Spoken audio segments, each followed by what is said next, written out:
na semana passada, foi sexta-feira, amanhã faz 8 dias, eu estava para extrair um dente. Um dentezinho aqui. Um dente siso. Acho que muitos aqui já passaram por isso, né? Extração do dente siso. Inclusive, dizem que o siso é o dente do juízo, né? Se nós temos 4, então nós temos 100% de juízo.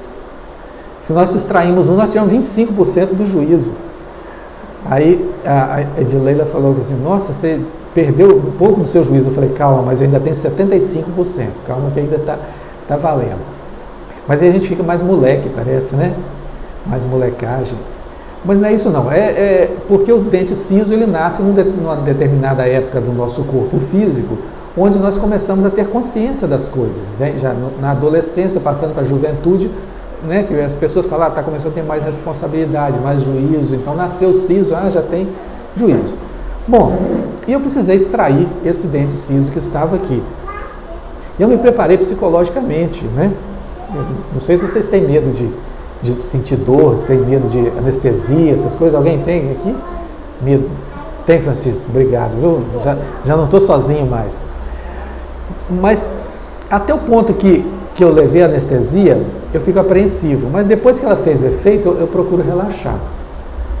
Mas tem uma coisa que nós espíritas nos esquecemos.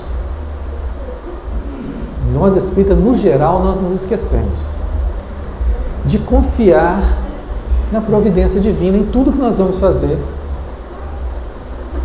Eu perdi um anel, vou procurar. Fulano, onde é que está? Mas ninguém sabe, eu não vou achar esse negócio, está me dando a hora de eu sair, eu não vou achar isso. Peraí, você está sozinho no universo? Você já pediu ajuda ao seu guia espiritual, ao seu mentor? As pessoas até na cultura popular tem um São Longuinho, né? São Longuinho, me ajuda. É o nosso espírito protetor que a gente pede. E às vezes ele sabe, olha, ele estava presente na hora que a gente levantou o travesseiro e colocou o anel debaixo ali, e nós esquecemos, mas ele não, ele fala assim, Stani, está debaixo do travesseiro, vai lá.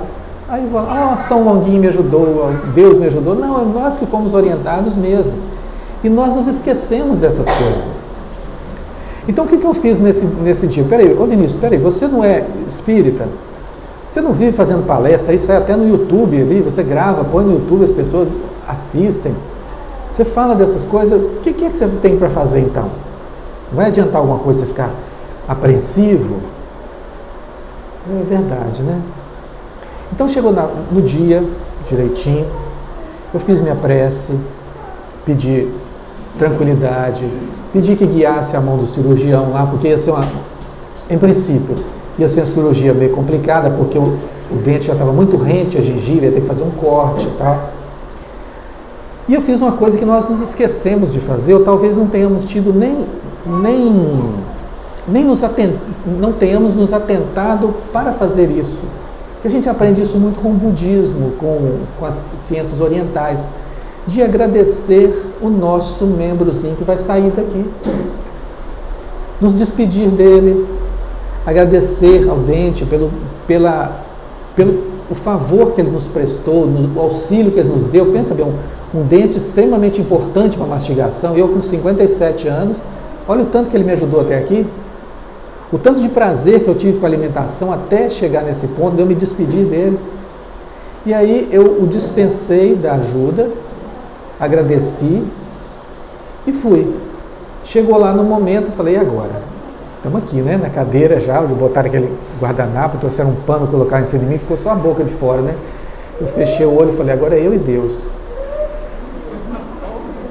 Aí eu pensei, bom, deixa a espiritualidade fazer o trabalho dela, porque sempre faz. O cirurgião tem o seu guia espiritual, porque se der alguma coisa errada, vai acontecer alguma coisa errada com ele, e o guia espiritual vai sempre tentar protegê-lo disso. Nós esquecemos disso. Os guias espirituais dos médicos estão sempre aí para ajudá-los também. Nós nos esquecemos disso, não oramos para o guia espiritual dele, oramos só para Deus. Deus, por favor, me ajuda. Não, ajuda o médico. Guia a mão do médico para andar isso direitinho. Mentalizei a sala, né, a sala de cirurgia lá toda iluminada, para que os fluidos pudessem trabalhar normalmente. Enviei mentalmente vibrações de simpatia para assistente, para o cirurgião, e vamos que vamos, né? Foi maravilhosamente bem. Deve ter durado uns 15 minutos. Eu imaginava que ia ser uma coisa complicada aquilo. Uns 15 minutos. Não senti absolutamente nenhuma dor. Saí normalmente, não inchou nada. Ele me receitou um analgésico, falou: você vai tomar esse analgésico de tantas em tantas horas durante 3 dias.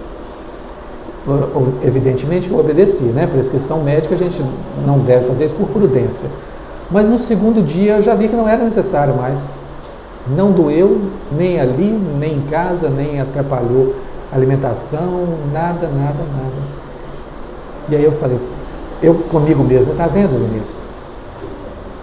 São recursos que nós temos à nossa disposição, gratuitos, entre aspas, porque não existe nada de gratuito no universo.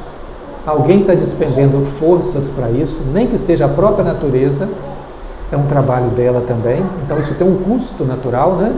Mesmo que seja um custo mínimo, ou a moeda seja apenas, né? O amor divino.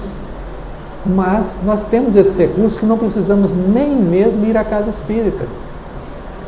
Ir a um templo, ir a algum lugar, apenas nos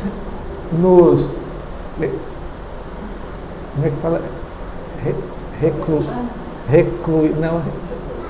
Recolhemos.